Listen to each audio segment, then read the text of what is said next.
అదే RTV app వార్తల్ని క్షణాల్లో చదివే అవకాశం ఉంటుంది. ఒక న్యూస్ పేపర్, ఒక టెలివిజన్ ఛానల్ మీ చేతుల్లో ఎప్పుడూ ఉంటాయి.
సతీష్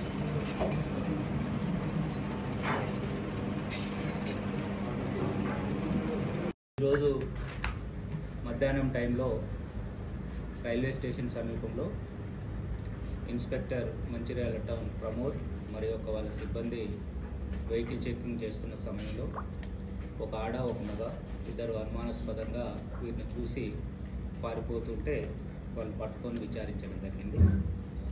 వాళ్ళని విచారిస్తే మంచిర్యాల పట్టణంలో నవంబర్ 30వ తారీఖు రోజు మనకు ఒక మర్డర్ ఫర్ గెయిన్ రిపోర్ట్ అయింది.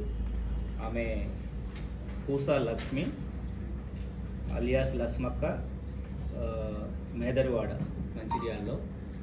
ఈమె 27వ తారీఖు నుంచి 30వ తారీఖు మధ్యలో ఎవరో గుర్తు తెలియని వ్యక్తులు ఆమె ఇంట్లోనే ఆమెని గొంతు నులిమి హత్య చేసి ఆమెపై ఉన్న బంగారు నగలు తీసుకొని వెళ్ళడం జరిగింది. మనకు 30వ తారీఖు నాడు వాళ్ళ యొక్క అక్క కాంప్లైంట్ ఇవ్వడంతో అప్పటికే శవము కుళ్ళిపోయే స్థితిలో ఉన్నది. అప్పుడు మర్డర్ ఫర్ గెయిన్ కింద కేసు నమోదు చేసుకొని ప్రత్యేక బృందాల ద్వారా వివిధ ఎవిడెన్సెస్ తోటి విచారణ బృందాలను ఏర్పాటు చేసి చేయడం జరిగింది. కానీ అప్పటి నుంచి కంటిన్యూషన్ ఎఫర్ట్స్ పెట్టి ఇది అనుమానితులని ఇతరత్ర వ్యక్తులను కూడా విచారించడం జరిగింది.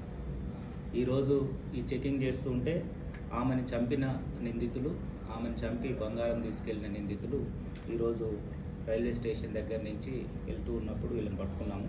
వీళ్ళ పేరు మందలి నరేష్, తండ్రి పోచయ్య, 33 years, మంగళి కమ్యూనిటీ. వీళ్ళది సొంత ఊరు స్తంభంపల్లి, వెల్గటూరు మండల్, జగిత్యాల జిల్లా. ఇతను కాలేజ్ రోడ్లో మంచిర్యాలలో ఉన్నాడు. ప్రస్తుతము సుచిత్ర మేడ్చల్ డిస్టిక్ హైదరాబాదు సుచిత్ర సెంటర్లో పనిచేస్తున్నాడు. ఇంకొక నిందితురాలు ఐతనారపు అలివేలు, భర్త పేరు భగవంతు, 38 సంవత్సరాలు, ఉప్పరి కమ్యూనిటీ. ఈమె ప్రస్తుతము సరోజిన్ నాయుడు ఐ హాస్పిటల్ మెహదీపట్నంలో పనిచేస్తుంది. ఈమెది నేటివ్ ప్లేసు నాగర్ కర్నూలు జిల్లా. ఈమె శివరాంపల్లి రాజేంద్ర నగర్లో ఇంట్లో ఉంటున్నారు.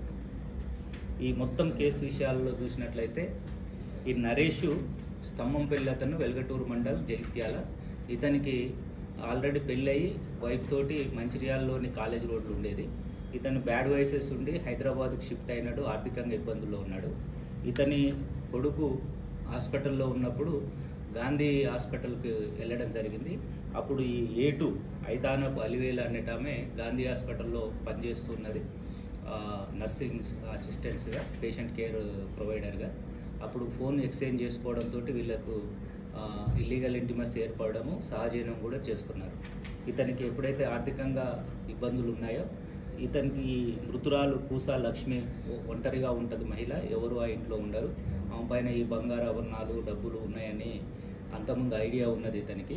ఎప్పుడైతే ఆర్థిక ఇబ్బందులు ఉన్నాయో ఈమెను చంపి డబ్బులు తీసుకెళ్తే బంగారం తీసుకెళ్ళొచ్చని A2 తోటి ఇతను తన యొక్క అభిప్రాయాన్ని వ్యక్తం చేయడము, ఇద్దరు ఒక ప్లాన్ వేసుకొని 26వ తారీఖు నవంబర్ 2024 రోజు మంచిర్యాల పట్టణానికి రావడం జరిగింది. ఆ రోజు ప్రయత్నం చేసినారు, కానీ అక్కడ సెంటర్లోనే ఇల్లు ఉంటుంది, సరౌండింగ్స్లో పబ్లిక్ ఉండడంతో ఆ రోజు వాళ్ళు విరమించుకొని 27వ తారీఖు సాయంత్రము 7 గంటల ప్రాంతంలో లక్ష్మి అనే ముసలమ్మని హత్య చేసి బంగారు నగదులతోటి పారిపోవడం జరిగింది. వాళ్ళు అక్కడికి వెళ్ళిన తర్వాత మెయిన్ ఒక 3 తులాల పుస్తలది బంగారు చైన్ని యూనియన్ బ్యాంక్లో కుదువ పెట్టుకోవడం జరిగింది. అలివేల్ అనే ఈమె పేరు మీద. వీళ్ళు అక్కడ అమ్మడానికి ప్రయత్నం చేస్తారు. అమ్మడానికి ప్రయత్నం చేస్తే ఆధార్ కార్డు అవి అడగడంతో వాళ్ళు దాన్ని అమ్మలేకపోవడంతో ఈ బ్యాంక్ అకౌంట్లో ఆమె అలివేలు పేరుతోటి యూనియన్ బ్యాంకులో లోన్ తీసుకున్నది జరిగింది. ఇది ఒక నగ. తర్వాత ఇంకొక 1.5 తులా గోల్డ్ అండ్ ఇయర్ రింగ్స్, ఈ చైన్, ఇయర్ రింగ్స్, కాళ్ళ పట్టీలు, ఇవి మృతురాలది మొబైల్ ఫోన్. ఏదది మృతులాల యొక్క మొబైల్ ఫోను, ఇది వీళ్ళిద్దరిది. మృతులాల మొబైల్ ఫోను ఇవి తీసుకొని ఈరోజు మంచిర్యాలకు రావడం జరిగింది. ఇక్కడ సమీపంలో బంగారం షాప్లో అమ్మడం కోసం వాళ్ళు వచ్చినారు. ఈరోజు పట్టుకొని వీళ్ళని అరెస్ట్ చేసి రిమాండ్ చేస్తున్నాము. ప్రొడ్యూస్ చేసిన తర్వాత మరిన్ని వీడియోస్ కోసం ఛానల్ ని సబ్స్క్రైబ్ చేయండి. లేటెస్ట్ అప్డేట్స్ కోసం వాట్సాప్ ఛానల్ ని ఫాలో చేయండి. అండ్ లింక్ డిస్క్రిప్షన్ లో ఉంది.